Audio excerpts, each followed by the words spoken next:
Yeah, well, it's either a biblical worldview or chaos. That's, and when we try to be Yeah. more compassionate than a biblical worldview, we cause ourselves pain because we can't be more compassionate to God. He understands. Like abortion should be a crime, all right? And we don't need any new laws. All right, it should be a crime. If a mother kills her baby when it's 1 year old, it should be the same thing as if a mother kills her baby if it's 6 months in the womb, or 5 months, or 4 months, or 3 months, or 2 months. Doesn't matter. If she intends to kill it and she kills it, it's murder. And we have all the laws in place right now. And guess what? Texas doesn't put women to death. All right. So, and if she's 14 and the dad made her do it and she didn't have a choice and she was coerced, she doesn't go to jail. The dad goes to jail, you know? So we don't need any new laws. But when we say, well, we don't want to punish the woman, that type of compassion allows 60, probably to 100,000 babies to be murdered every year unopposed, right? That's not compassion.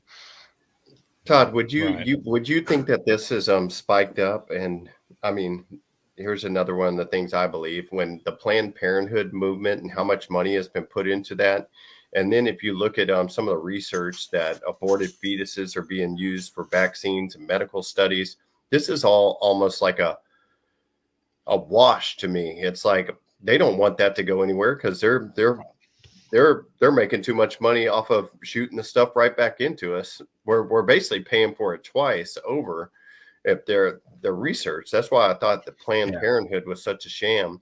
And then you have states that are coming out where I think it was that governor of Virginia a while back that was coming up after 5 minutes of a baby being born, you could still Right. murder the child and have the audacity to get up there and speak. We'll keep the baby comfortable for the first 5 minutes and we'll Yeah. hug it and hold it and then we'll murder it Right. and then we'll send it, because at that time what I was hearing is they actually needed an actual out of the womb organs to actually use those for more testing in Planned Parenthood. That's the stuff that nobody hears. Everybody thinks it's just a place you go get condoms and all your preventative stuff. But actually, if you see the dark side of that and how many billions of dollars are recycling through there, it's actually pretty grotesque. Yeah. It's actually worse than that, because what happens is Planned Parenthood gets tons of funding and they give it to the Democrats, Hmm. right? So they support the Democratic Party. The pro-life movement give, or all the Christians, all the churches, all the Republicans give money to the pro-life movement, and they give the money to the Republicans, right? So but guess what? The Planned Parenthood and the pro-life movement are really the same coin, just two different sides of the coin. Neither one of them want to make abortion a crime. They want to keep it going, right? They have Yeah. to keep it going. And guess what? A guy that wants to make abortion illegal is opposed by like Texas Right to Life and every other pro-life organization. The only one that wants to make abortion illegal is Abolish Abortion Texas, right? Abolish Abortion Texas, they're trying to make it illegal, right? All the other groups just get funded, and part of the problem is the Pope has said we don't want to make abortion a crime, so a lot of people fall in line with that Hmm. right away, right? Um, Wow, man, that really, Yeah. really, really You're puts talking things about in the perspective, because you highest talk about level, that you know. divide and conquer everything to every level. If there's money coming in for something, and it takes conflict to keep that money coming in, right, that's why you see all these race baiters that are out there that got to keep stirring the pot up, because right, nobody's going to fund them to go fight for a movement if there really isn't a movement. That's right. why you see on these news stations when the border patrol guys on their horses that were actually trying to track down these people, they were trying to throw it back to slavery days, saying they're using whips and whipping, because it made the picture, the optics of it showed this horrible um, picture image of something that Mhm. they tried to relate back to something hundreds of years ago, just to get people's emotions running and charged on something that couldn't be further from the truth. And then you can get your oh God, Al, what was it? Al Sharpton that went down to the border, and I believe it was Frank or Anthony. I can't remember which one of them was down there, and basically told him, "Hey, you don't belong down here," and he wouldn't let him say a word. So shout out for doing that. But Yeah, it's funny how that they was show up to Anthony. stuff like that, and all this to keep the money coming in, keep the money coming in. Let's create the vision so we can still get our paychecks. I think that those people that are on those missions or the people that are funding behind that are some of the most selfish people that are out there. They're definitely not for the people. If they were, they'd be out in the communities doing something. And they're not So trying to honor God. I mean, if you look at no, like House Bill 896, um, that was abolitionist of abortion, trying to make abortion illegal. Now, were the Democrats there? Was Planned Parenthood there? Were they arguing? No, it was the abolitionists versus the pro-lifers. That's who was arguing. You know, that Right. Planned Parenthood doesn't need to show up. Right to Life does it, right? yeah, And if they pass some stupid bill, right, that means nothing, won't save anybody, they say, hey, we're winning, send us more money. And yeah, if the court knocks it down, they say, hey, we're losing, we need more money, right? It is all mhm, about the money. So the pro-life side, and you know what? The people don't know this. The average Texan who sends them money doesn't know this. Like they actually think that Texas Right to Life is actually trying to make abortion illegal. And when they find out, like when I tell them, they're like, no, not true. I've been funding them. I've been working with them for years. And then they go and they ask the direct question and they're like, oh, no, we don't want to make it a crime. We just want to regulate it away. We want to make it unthinkable, right? But It's amazing. you can't make murder unthinkable, you know. But if somebody Yeah. murders someone, you should punish them for that, right? yeah. And not because of our Constitution, but because that's what God expects of us.